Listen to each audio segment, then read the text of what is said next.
Bom dia, irmãos. A graça e a paz do nosso Senhor Jesus Cristo, amém? Vamos abrir a palavra de Deus no Evangelho de Lucas, no capítulo 8, a partir do verso 42.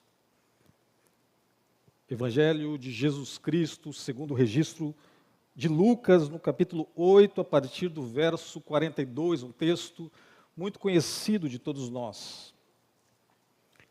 Escute com fé e espírito de oração a palavra de Deus. Enquanto ele ia, Jesus Cristo, as multidões o apertavam. Certa mulher que havia 12 anos, vinha sofrendo de uma hemorragia, e a quem ninguém tinha podido curar, e que gastara com os médicos todos os seus haveres, veio por trás dele e lhe tocou na orla da veste. E logo se lhe estancou a hemorragia. Mas Jesus disse: quem me tocou? Como todos negassem, Pedro com seus companheiros disse: Mestre, as multidões te apertam e te oprimem, e dizes: quem me tocou? Contudo, Jesus insistiu: alguém me tocou, porque senti que de mim saiu poder. Vendo a mulher que não podia ocultar-se, aproximou-se trêmula, e prostrando-se diante dele, declarou, à vista de todo o povo, a causa porque ele havia tocado e como imediatamente fora curada.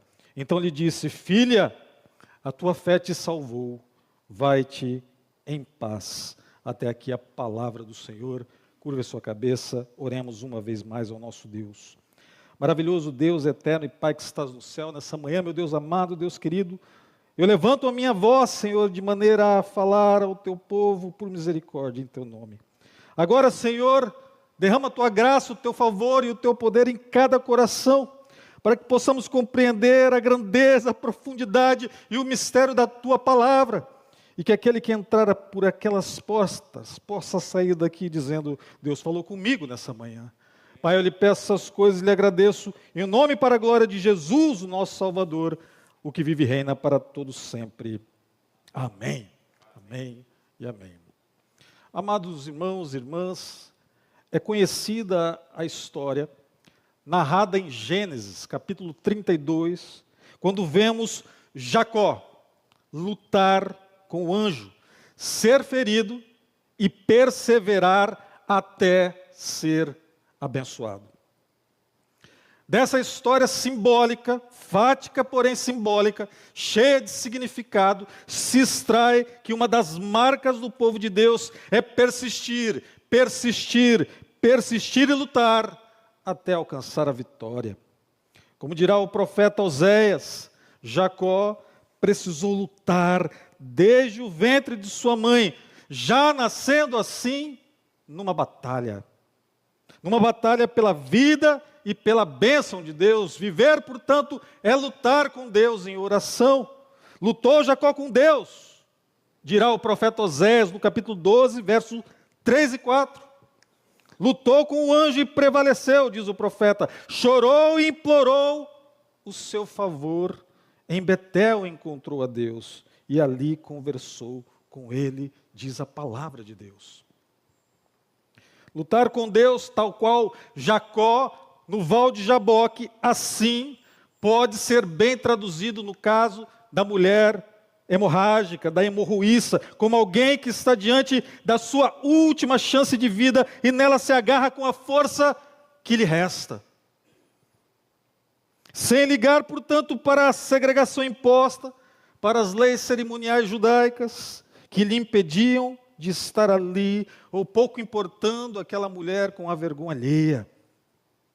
Não tinha o receio da vergonha alheia, do juízo e do comentário do povo. É nessa confiança de um agonizante, nessa confiança que ela faz a sua mais total e plena entrega de si, porque sabe que esse Nazareno certamente é a sua a última esperança. Soube aquela mulher em seu coração, aquela mulher que para Deus, aquela altura, intuindo ela em seu coração, em seu íntimo, nada era impossível. E portanto, não é por acaso que ela é chamada filha pelo Deus encarnado, Jesus Cristo. Uma cura, portanto, física, emocional e espiritual. É aplicada pelo nosso Senhor àquela mulher. Para o homem intuiu aquela mulher, é impossível muitas coisas, mas para Deus todas as coisas são possíveis.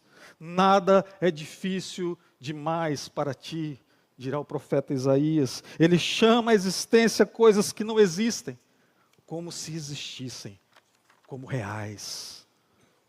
E essa confiança nascida do tudo ou nada, que é a fé nascida do desengano médico, da segregação social e religiosa, fé nascida da fraqueza física e emocional, por vezes do desespero, da angústia, uma fé que já perdeu todas as esperanças. Só essa fé que não brinca de querer agradar a Cristo e ter simultaneamente o melhor do mundo. Apenas essa fé que não brinca de querer agradar a Jesus e simultaneamente o mundo. Só essa fé de quem se dispôs a deixar tudo para trás, porque sabe que já perdeu tudo nas mãos dos médicos dessa vida.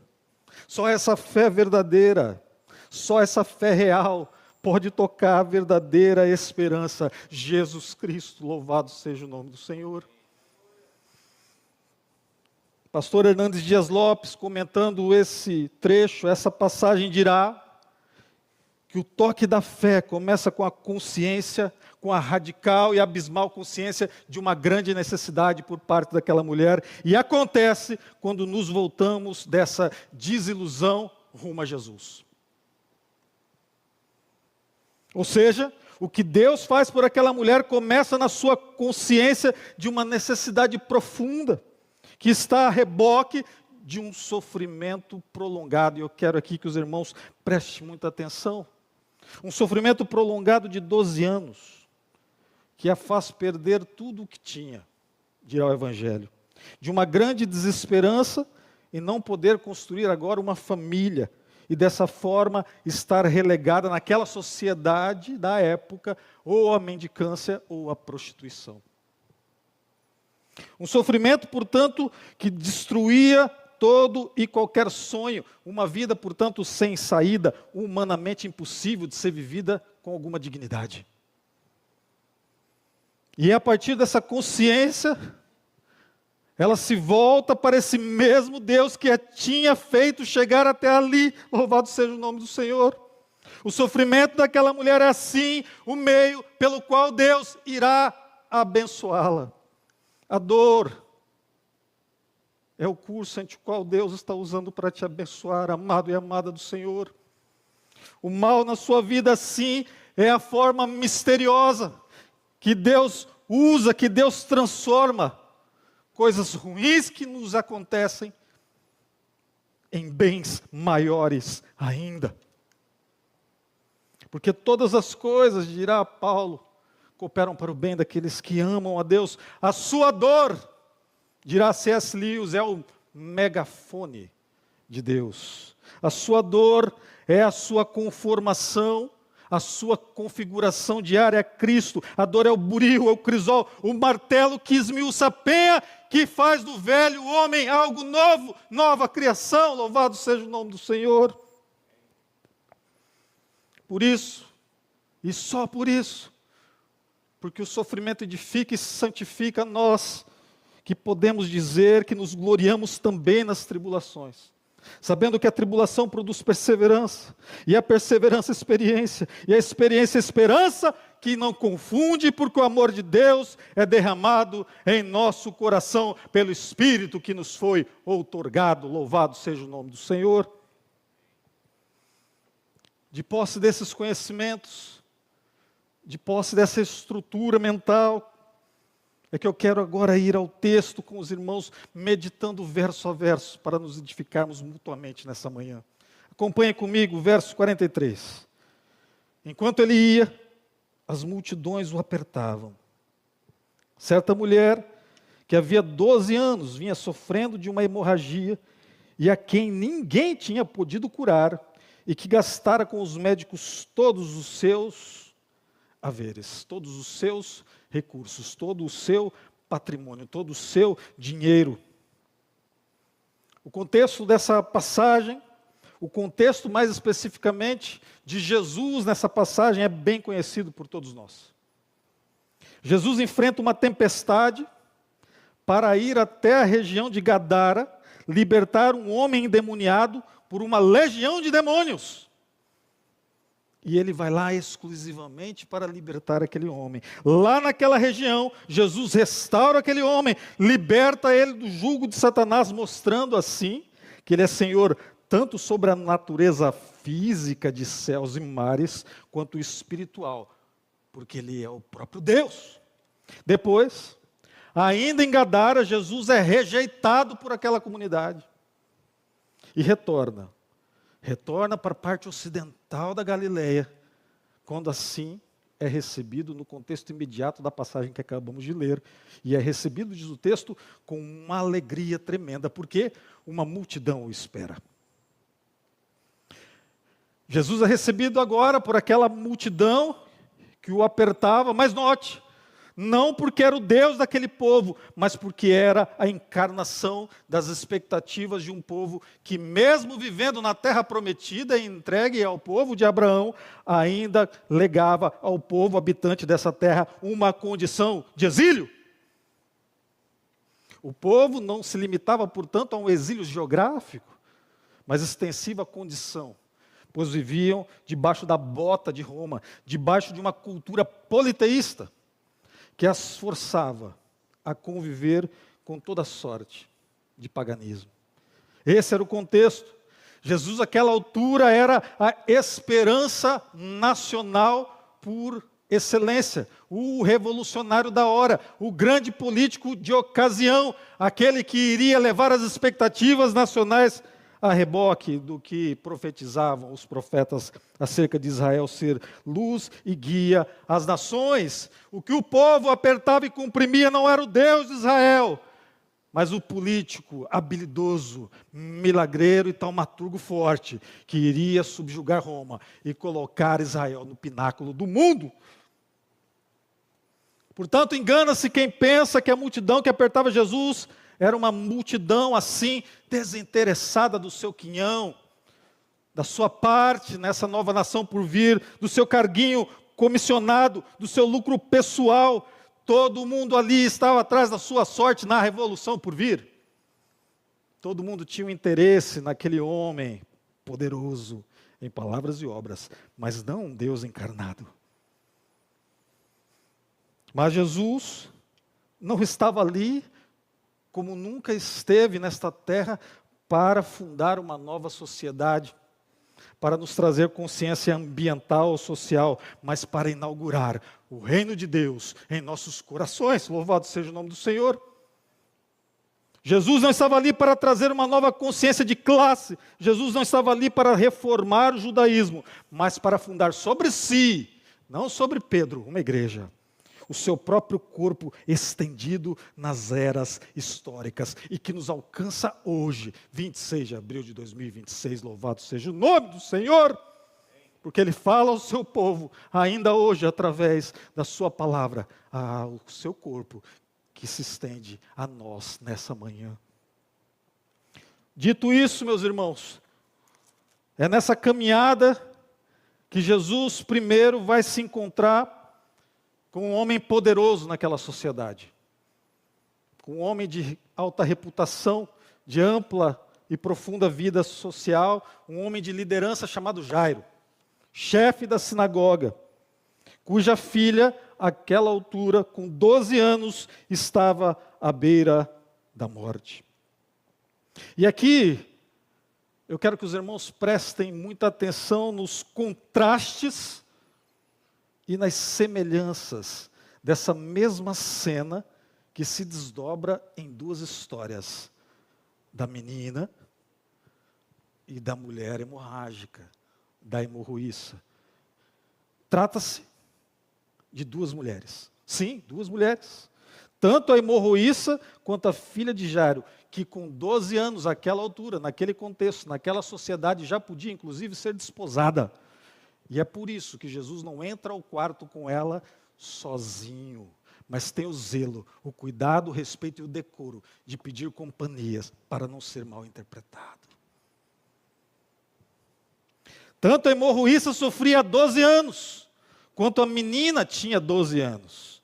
O que implica entendermos no interior da consciência da época, que a totalidade de um tempo estava conclusa, estava plena, estava pronta e organizada para ter seu termo, para ter a sua conclusão. Daí termos, irmãos, uma ampla e profunda tipologia do 12 na Bíblia.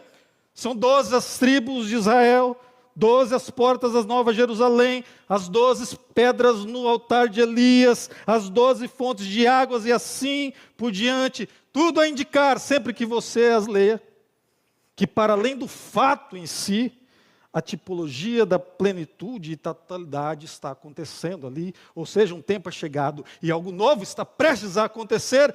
Isso com o 12 é dito ali e subentendido pelos leitores da época. Algo está para nascer, algo está concluso, algo precisa ser iniciado. É com 12 que o evangelho é espalhado por todo o povo, tribo, raça, língua e nação. Outro aspecto ainda que precisamos analisar olhando as duas histórias, dá conta de que tanto a hemorroíça quanto Jairo se prostram perante Jesus.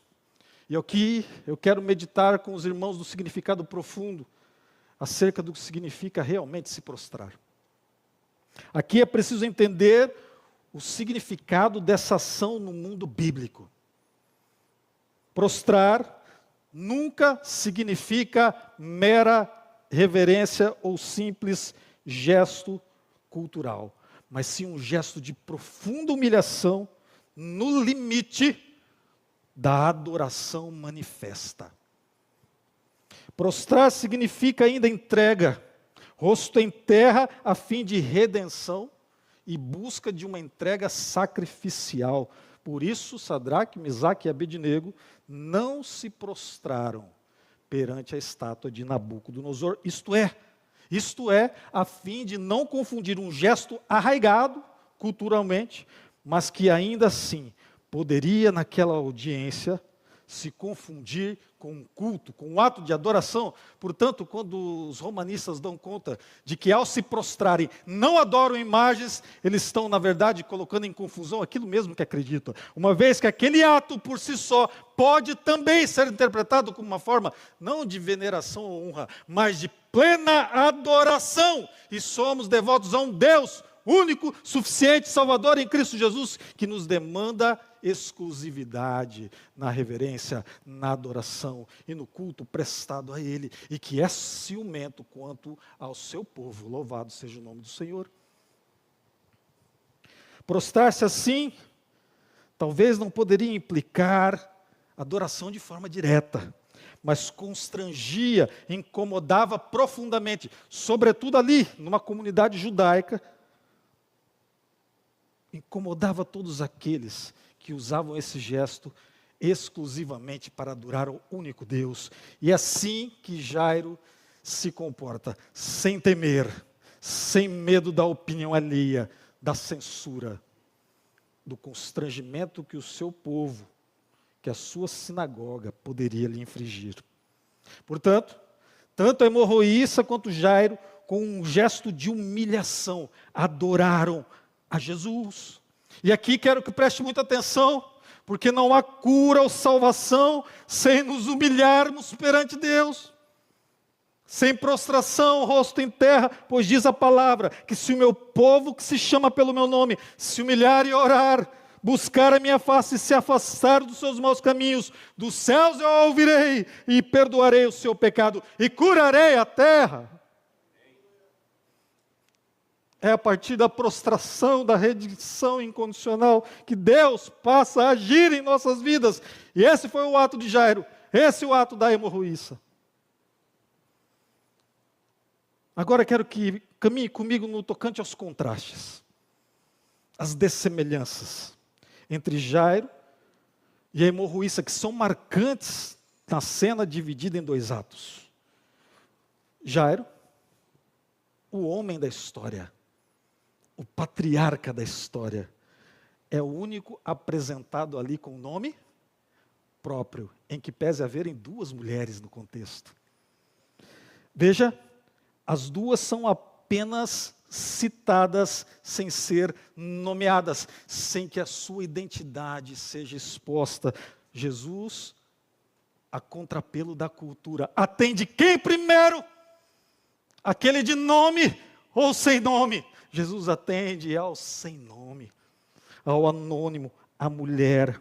Ou seja, Jesus não faz e exige de nós que também não façamos acepção de pessoas. E mais, chama aquela mulher sem nome, anônima, de filha.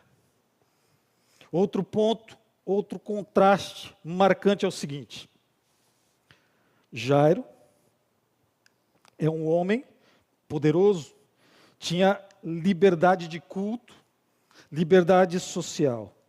A mulher não, estava segregada por conta das leis cerimoniais ao isolamento. Jairo estava rodeado de pessoas, portanto, para ajudar. A mulher, segundo o texto, não tinha ninguém. Jesus, e aqui eu quero que grave no coração, independentemente da posição de ambos, dedica o mesmo tempo, atenção e cuidado a ambos. E quanto a nós, irmãos? E quanto a nós? Tratamos os sem nome da mesma forma que tratamos os que têm nome e sobrenome? Se diz nas timelines da vida, e elas não estão a mentir, que a forma como tratamos aqueles que não podem nos oferecer nada em troca, por vezes nos define. Tem uma série, talvez uma das melhores séries que expressam o mundo evangelical contemporâneo, uma série da Netflix chamada Greenleaf. Não sei se ainda está em catálogo. Essa série retrata a vida numa mega igreja evangélica americana em Memphis, nos Estados Unidos. Talvez, certamente, a melhor leitura do evangelicalismo contemporâneo, eu insisto em dizer.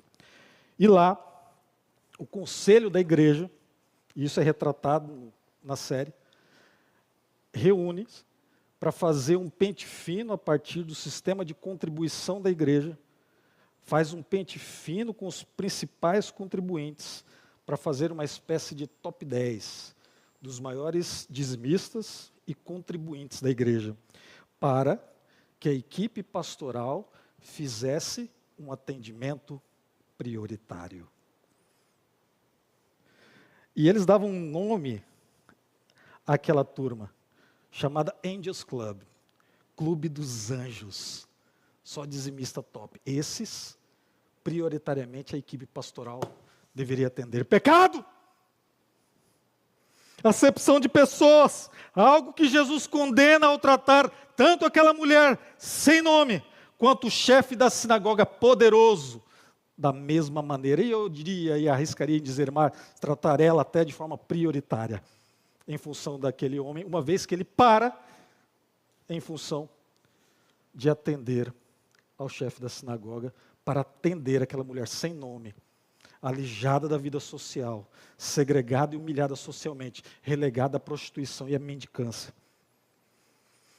Seguindo o texto, somos informados dos detalhes que envolvem essa certa mulher, que ao que tudo indica ainda não era uma anciã, ou seja, era provavelmente uma mulher de meia idade que ainda, conforme o texto, sofria há 12 anos com uma hemorragia e que, diz o texto também, gastara em vão tudo o que tinha com os médicos. E pensemos agora um pouco nas consequências diretas e imediatas dessa informação.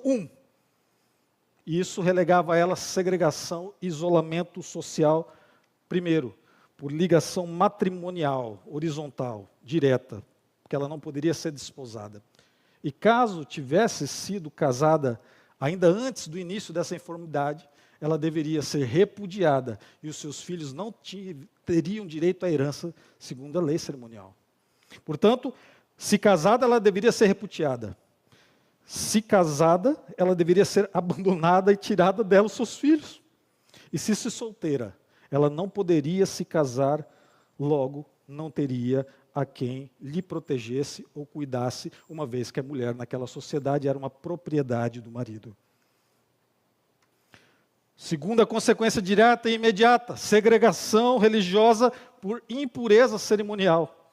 A lei cerimonial dá conta que mesmo seus filhos, caso os tivesse, seriam impuros, pessoas, objetos, até mesmo a cama que ela deitasse, ficaria imunda até o pôr do sol seguinte, ou seja, por no mínimo 24 horas. Outra consequência direta é a debilidade física daquela mulher. Imaginemos, irmãos, 12 anos, com um fluxo sanguíneo. Aquela mulher, provavelmente, àquela altura, era extremamente frágil, debilitada, franzina em virtude dessa enfermidade de anos e anos. E, por fim, a consequência da pobreza. Porque, diz o texto, ela gastou tudo que tinha em vão, inutilmente, debalde, com médico. Por isso, ela perdeu tudo que tinha em função do tratamento. Situação dramática. Seguimos o texto e caminhamos para a nossa conclusão. Veio por trás dele aquela mulher que, a despeito de tudo isso, teve a coragem nascida pelo Espírito Santo do seu coração para romper da caverna para a vida social. E veio por detrás dele, ele tocou na hora da veste, e logo, imediatamente, se lhe estancou a hemorragia. Mas Jesus lhe disse: quem me tocou? Como todos negassem, Pedro com seus companheiros disse: mestre, as multidões te apertam e te oprimem. E dizes: quem me tocou? Contudo, Jesus insistiu: alguém me tocou porque senti de mim, quando saiu, poder. Se os irmãos notarem bem ao longo dos versos 44, 45, 46 e 47, vai perceber intuitivamente, vai perceber de forma direta, grifando com a sua caneta, que Jesus ressalta em cada um desses versos toque, o toque, o toque, o toque dessa mulher. A repetição 4 vezes da palavra toque implica algo, portanto, profundo para nós. Veja que Jesus é posto numa mesma cena, em contato, no capítulo 8, com 2 corpos impuros. Uma mulher com hemorragia iria impedir Jesus de manter-se puro. E o toque com um cadáver, o que ainda era pior ainda, a filha de Jairo, também iria tornar Jesus imundo. Mas, ao invés de ser contaminado, é Jesus quem purifica em nome de Deus, porque é o próprio Deus. Limpando aquela mulher da hemorragia, ressuscitando, trazendo vida a filha de Jairo. Disso decorre, amados irmãos, que a nossa impureza, o nosso pecado, as nossas enfermidades não têm o poder de macular a Jesus, muito ao contrário, mas no toque para com Ele, Ele é que nos purifica, quando neles tocamos com fé e espírito de adoração, prostrados e humilhados perante Ele. Quando tocamos em Jesus com fé, a nossa sujeira é desfeita e nos tornamos imediatamente puros. Quando tocamos em Jesus com fé, a nossa indignidade se converte em justiça de Deus, e assim somos declarados justos e justificados imediatamente. Quando tocamos em Jesus com fé, somos assim santificados. Louvado seja o nome do Senhor. Outro ponto ainda digno de atenção é o seguinte fato: Jesus sabe bem diferenciar um contato exterior de um contato interior. Jesus diz após o toque daquela mulher que dele saíra a virtude, saíra poder, embora muitos o tocassem. E o que isso significa? Significa que estar envolvido com ele não implica necessariamente receber dele poder. Significa que frequentar o seu corpo, a sua igreja, não implica necessariamente receber dele um toque sobrenatural, purificação e cura. É possível voltar de um culto vazio. E isso não decorre da palavra não ter feito o seu efeito, mas porque ela foi usada contra você a fim de condená-lo. Ter um contato exterior com Jesus pode muito bem representar estar na igreja, participar de atividades, se envolver nos ministérios, mas ainda assim não tocá-lo como se nada mais importasse. Com toda entrega e com fé, como se ele fosse a nossa última e exatamente chance de vida. A pergunta de Jesus acerca de quem ele tocou implica ainda que aquele que foi transformado, e preste muita atenção nisso, aquele que eu não consigo discernir aqui, aquele que foi tocado por ele, oculto na multidão, precisa sair da sua posição confortável de anonimato para se apresentar perante a assembleia, a fim de dizer o que Jesus fez por você. Pois todo aquele que me confessar diante dos homens, também eu o confessarei diante do meu Pai, que estás nos céus. Mas aquele que me negar diante dos homens, também eu o negarei diante do meu Pai, que está no céu. Louvado seja o nome do Senhor. Outro ponto importante é o fato de que a nossa fé não necessariamente ela nasce forte e robusta. Mas, no caso daquela mulher, foi crescendo, até a sua declaração, ainda trêmula, diz o texto, diante de todo o povo, acerca do que Jesus fez por ela. Isso implica para nós que é preciso, primeiro, ouvir a Jesus, como foi o caso dela, ouvir, falar de Jesus. 2, se dirigir do nosso isolamento, da nossa segregação, da nossa imundície, até Ele. 3, enfrentar os obstáculos da multidão, que por vezes, ao invés de nos ajudar a chegar a Ele, tem o fito de nos atrapalhar. E 4, recebendo o toque da fé, a transformação operada pelo Espírito Santo, sair do anonimato, colocar as mãos no arado, não olhar para trás e trabalhar pela igreja do Senhor, o corpo de Cristo, ou seja, confessar e professar publicamente a sua fé. Louvado seja o nome do Senhor. Quem foi colocado por Deus numa condição em que foi transformado, quem foi tocado, portanto, por Deus, precisa, ainda que tremendo, receber de Jesus as palavras diretas, que se ficasse preservado no anonimato, talvez não teria recebido. Tem bom ânimo, filha. Tem bom ânimo, filho. Tem coragem, filha. Tem coragem, filho. A tua fé te salvou. Vai em paz. É o que houve aquela mulher naquele dia. Há, portanto, em nossa trajetória como crentes, um crescimento que vai da simples confiança no que Jesus pode fazer, porque eventualmente já tivera feito com outras pessoas, de um ouvir falar, portanto, até a fé que busca, a fé que se dirige a um culto como esse, ou seja, que sai da segregação, da humilhação e da necessidade profunda por mudanças, até a comunhão jubilosa no corpo de Cristo, que é mediado pelo seu toque sobrenatural. Louvado seja o nome do Senhor.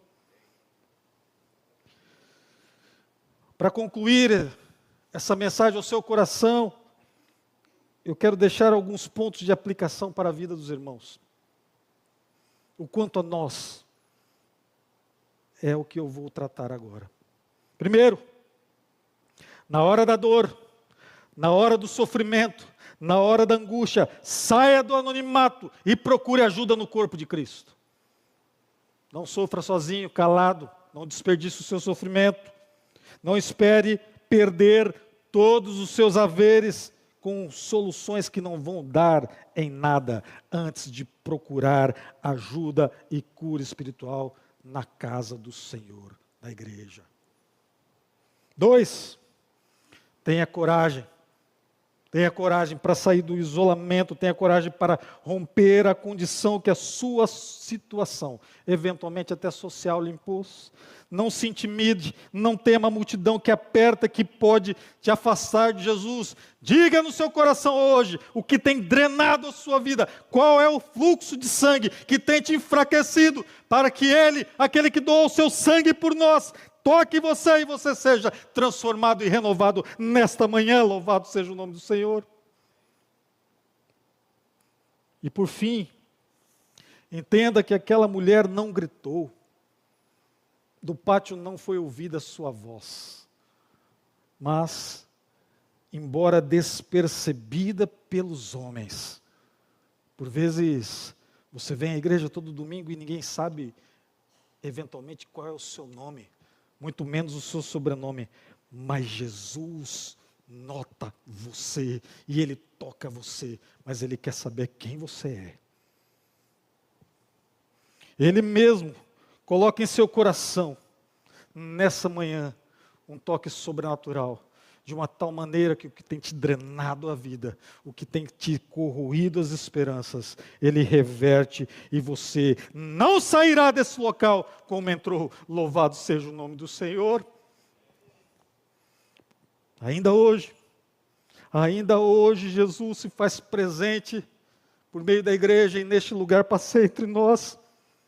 E aquele nessa manhã que o tocar com seu coração, dele receberá poder, cura e a oferta graciosa da salvação. Louvado seja o nome do Senhor. Curva sua cabeça, amado. Curva sua cabeça, amada. Feche os seus olhos, oremos ao Senhor. Maravilhoso Deus eterno, Pai que estás no céu. Nessa manhã, meu Deus amado, Deus querido, nós buscamos prostrados, rendidos, humilhados. Buscamos tocar o seu coração, para que o Senhor, uma vez mais, nos converta a Ti, nos renove, nos fortaleça. E estanque agora tudo aquilo que nos drena, tudo aquilo que nos tira força, energia, nos restabelecendo a saúde emocional, física e espiritual. Sê conosco mais uma vez nessa manhã, Senhor, que possamos ser destacados da multidão e encontrar o Teu amor e o Teu favor e ouvir de Ti. Tenha bom ânimo. Vai-te em paz, filho amado, a tua fé te salvou. Pai, seja comigo e seja com esta igreja, eu que eu te peço em um nome para a glória de Jesus nosso Salvador. Amém. Amém, amém. Glória a Deus. Ó Deus.